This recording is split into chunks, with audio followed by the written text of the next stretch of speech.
Yo, Wagwan, welcome back to my channel. Me, Aaron, Bougie Jamaican. Today, like I said, we're going to start getting into the whole tasting and how to properly taste. Today, we're going to start off with a white. So I got a nice little Riesling here from Moselle in Germany. We're going to break it down. We're going to go through the steps of how to properly taste.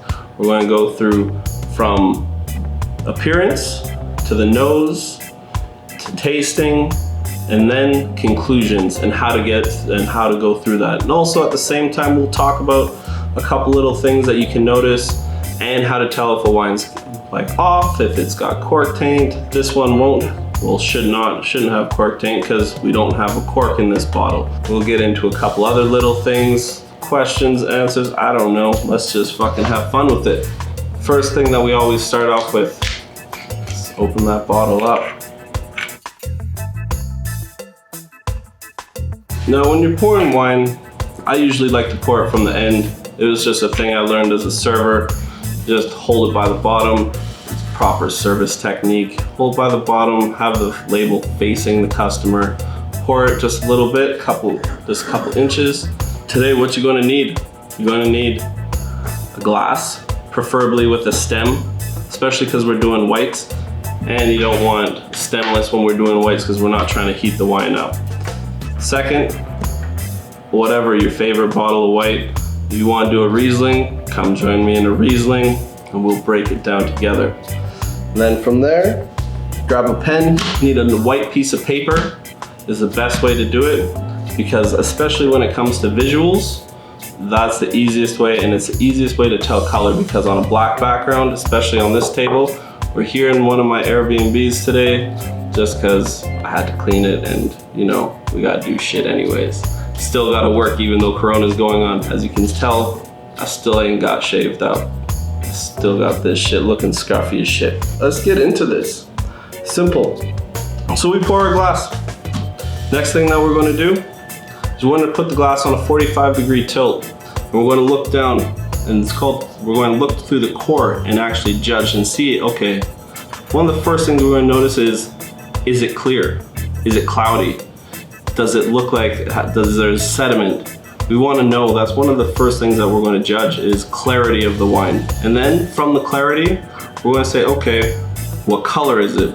Now when there's whites, there's three major colors kind of groups. There's like a lemon, there's gold, a little bit of amber, and they all range in intensities. They go from pale, medium to deep.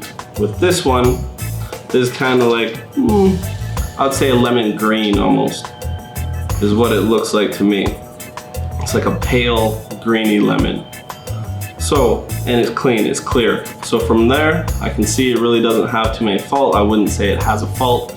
We have no bubbles, so it's like one of the things that doesn't have more carbon. It didn't ferment again, and so we don't have bubbles in that. So it's clean, it's a clean wine.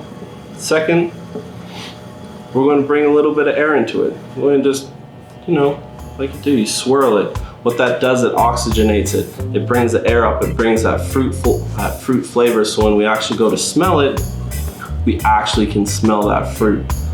And then at the same time, what we're looking for, you can look for legs.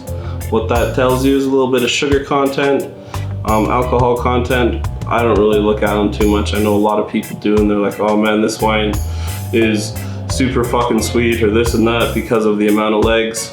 Honestly, it is a good indicator, but at the same time, it doesn't tell you how sweet or dry it is. It just tells you a little bit about sugar contents is what I find.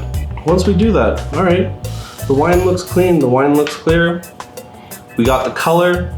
I usually like to have a pen, write it down. I used to have a notebook of all the wines that I'd sit there, and as we taste them, you break them down. So if you have a pen and a piece of paper, feel free at the same time as we go through this, break it down. Because like we said, we're going from novice to bougie as fuck. Because we want to be pretentious once in a while, if you really want to. So, swirl. Second, we want to smell, nose. What this is going to tell us is, this is going to give us a little bit more indication of what type of wine it is, what kind of varietals, what we're actually looking for, like flavor profiles. Like, oh man, Well, let's see. And remember, don't be scared. Get your nose into the actual wine. Ooh, man, that is a nice smelling wine right there. Also, when you smell it, because this actually just happened to me yesterday. I bought a bottle of wine, I put it in my glass, I was sitting there, I was like, okay, it's gonna look good, it looked clear. I go to smell it, boom, cork taint. Now, if you don't know what cork taint is, the actual definition, it's 1246 triomycin or some shit like that. Like, it just happened to me yesterday. I went out, I bought a bottle of red, I opened it up, I let it aerate for a little bit, and I went to smell it, and I was like, this is fucking gross. Like, this is off. Like, this tastes like shit. And so what I did, just corked it back up, took it right back to the store, got the same bottle because I wanted to try it. Completely different. And I'll break it down what the difference is and what we're kind of looking for, especially when it comes to wine faults. Because there's a few major ones that do happen in wine. So, for the nose, you want to pick it up, get your nose in there, you're going to smell it. To me, this has got some green apple, a little bit of honey,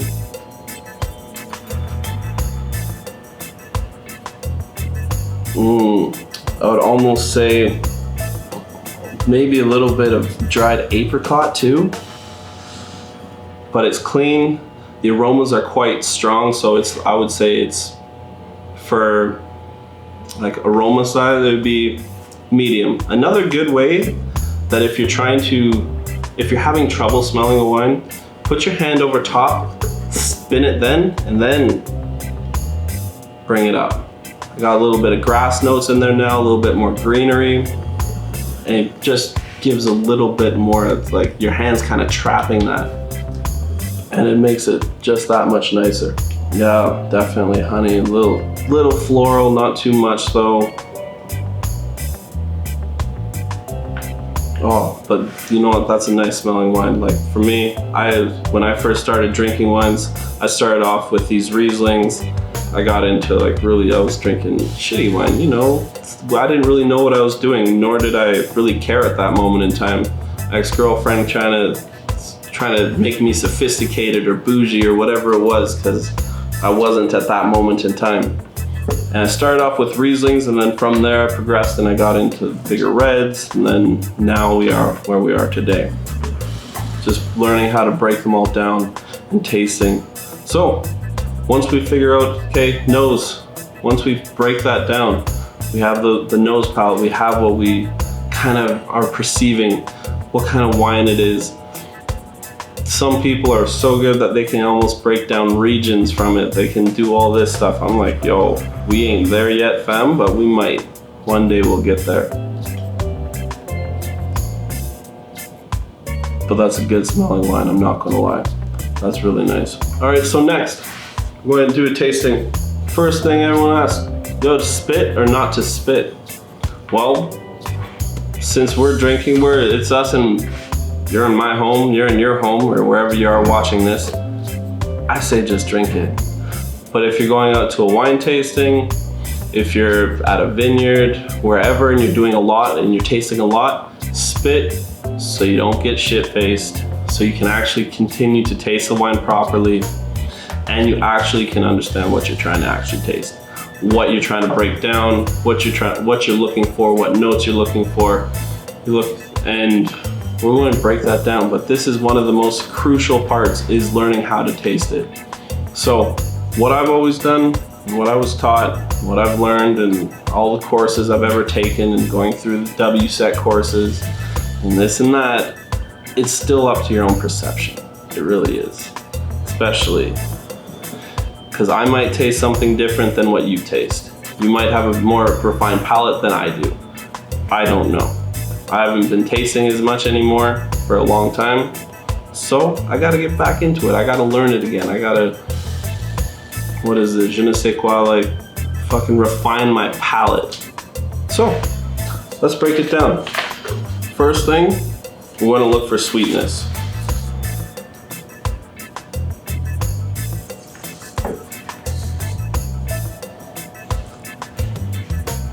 So I swirl it around in my mouth a little bit. I like to suck air over top of my tongue just to kind of aerate that wine just a little bit more.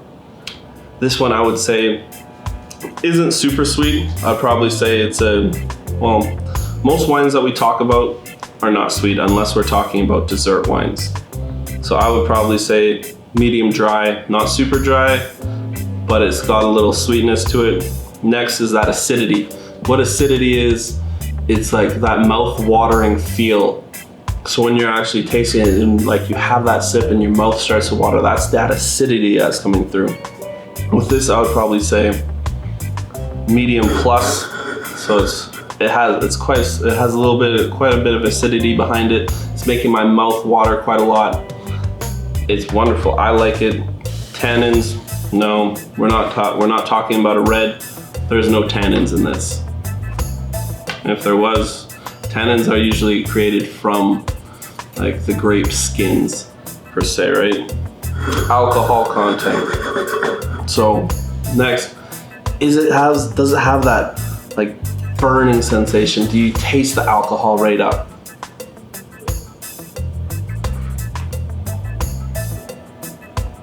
I would probably say it's a medium low. It's not overly alcoholic.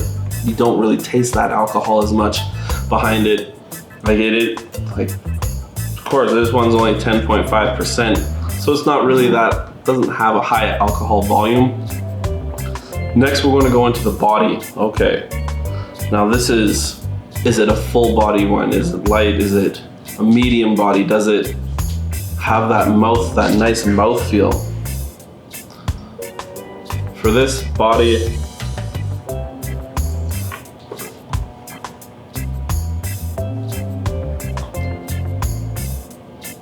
I'll probably say around a medium body. For myself, it's nice. Oh man, like this is actually a beautiful little wine. You gotta try it to actually understand it, but it is actually really nice in flavor intensity. The flavors, straight off the bat, like I said, that green apple. There's like a little bit of that apricot behind it. I almost want to say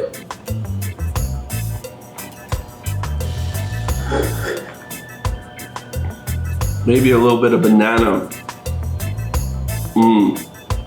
Almost like an underripe pear to a point. Like just like a kind of a tart pear. Like, you know, when you bite into like one of those like harder pears that's just not ripe enough yet. That's kind of what I got that flavor behind it. The flavor is like a medium plus. It's almost like it's got quite a lot of flavor behind it. Characters, primaries, of course. Primary characteristics are, of course, like those notes straight off the bat. Then you got your secondary, and then and it's got, there's honey behind it. You can taste that honey. A little bit of grass, that greenery.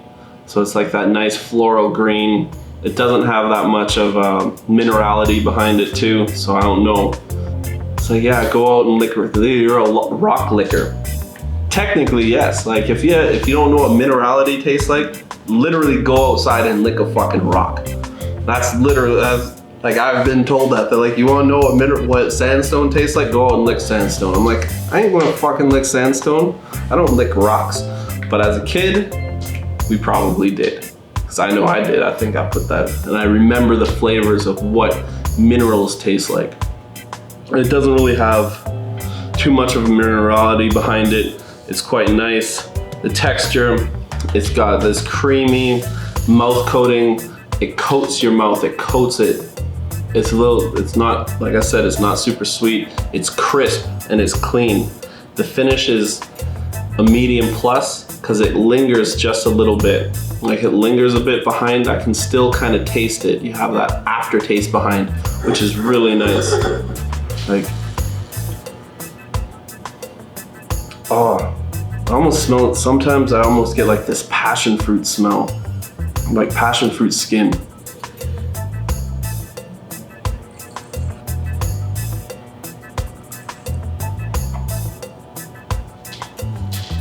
Yeah, that's nice. That's actually really nice. I would actually say it's just a medium. It's a medium like finish. It's not too long.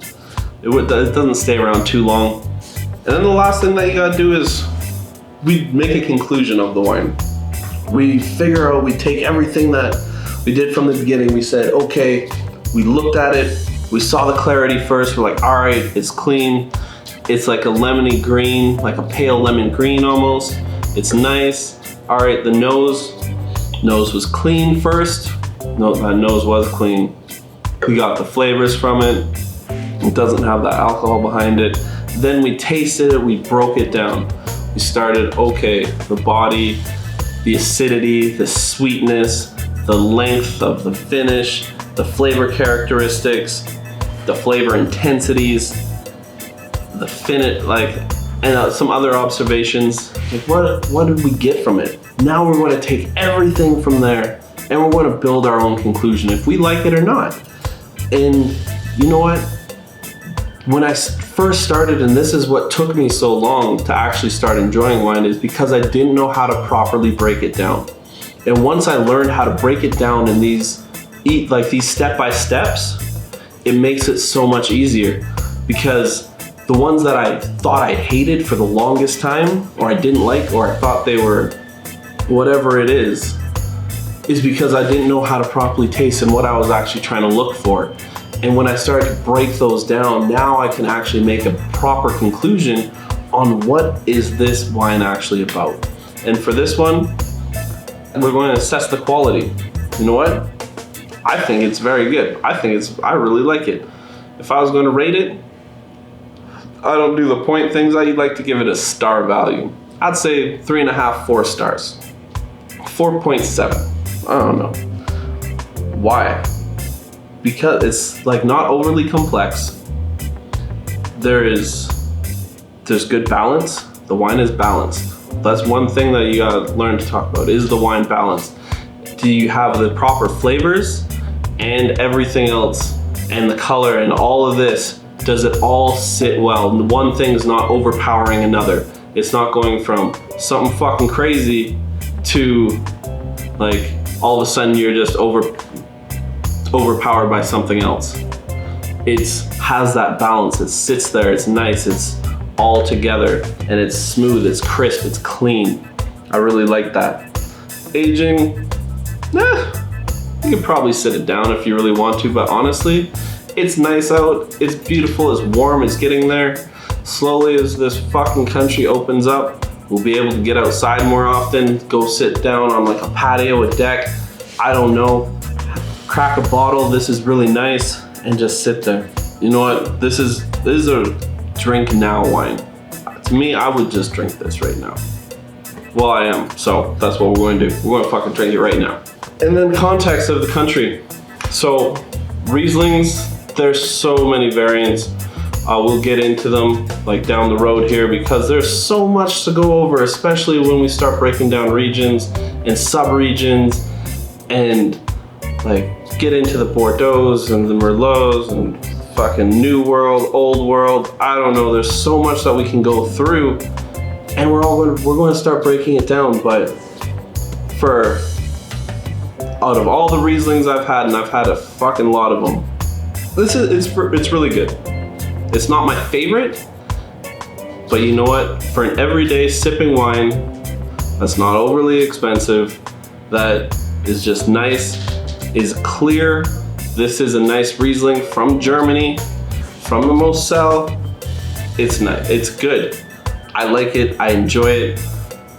If I were you, pick up a bottle, Dr. H, Tannisch, whatever German, goddamn, yeah, we'll just go with that. And then for grape varietal, it's Riesling.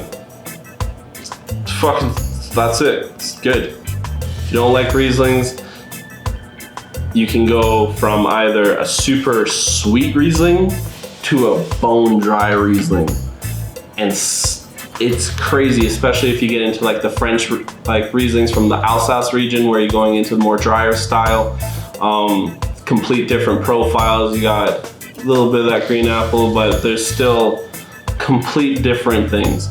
And you know what we'll do too? I'll give you a little sheet down the road of how we can break down what key characteristics and what key notes we actually look for each varietal type. And from there, it will make life so much easier, because if we know, okay, these are the key components of, say, like a cab sav, what are my tasting notes for that? Like first, always, like I always thought, or not a cab sav, but like say, tasting notes for a Sauvignon Blanc. First ones I always look for is that greenery, that herbaceous, that asparagus, or that green bell pepper. Those are the first things that I always get. It's either subtle or it's intense. But I know when I'm drinking like whatever the fuck I'm talking about, a Sauvignon Blanc, I know that all of them, no matter where I look, they'll all have some of these key tasting notes behind them. And that's what makes these wines.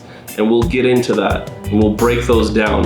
And it'll make my life, it'll make your life that much easier. And as we get more in depth into tasting, if you know those key notes that you're kind of looking for, you can also start to break down, okay, when we start trying to do blind tastings, then you know exactly, okay, this is this. Okay, this is more predominantly in this wine. Okay, this is more predominant in this wine.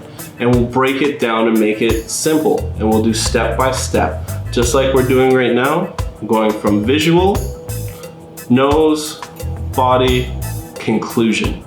And when we do it that way, it will also bring your palate up. It'll bring your palate, like, I don't know, bring your palate up, I don't know, more like refine your palate. I think that's the better word. It's more refining that palate is what it will end up doing.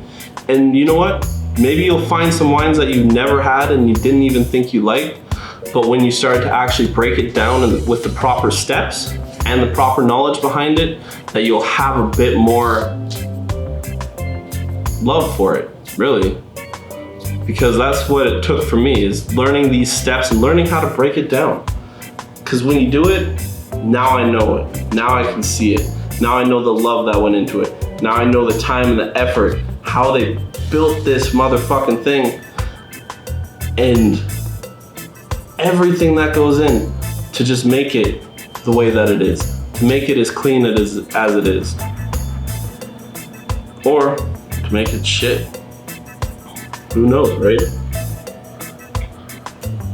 Like for me, there's certain ones that I still don't like Pinot Grigio. Don't get me started on it. I don't like it. I can do it all the time. I can appreciate it. I appreciate it, but I don't like it. But I'll still review them. We'll still break them all down, because I can't just be biased because I don't like that shit. You know what? And that's it. Those are the major ones that we're gonna go over. I'll go into a little bit more in depth on when we taste the red, on some other keynotes of breaking it down just a little bit more, especially when we're going into the intensities, the bodies, and the 3 processes. We'll break them down even more. We're going to do primary aromas, secondary, and tertiary aromas as well. So we'll break that down even more so we can even understand more so of what we need to go over. And also with the reds, I'll also go into more of how to tell if a wine is off. Because that's, you know what, most of the time we drink so much, like, you probably didn't even know you had a tainted wine or a bad wine. You're just like, oh, I just don't like it. I'll show you how to figure out if this wine is good or not, if it's bad, if it's been cork tainted, if it's oxidized, if it's all that. We'll break it all down for you in the next video. But until then, thank you so much for joining me. Hit that like and subscribe button. Yo, stay thirsty, and yo, bless up, fam. See you soon.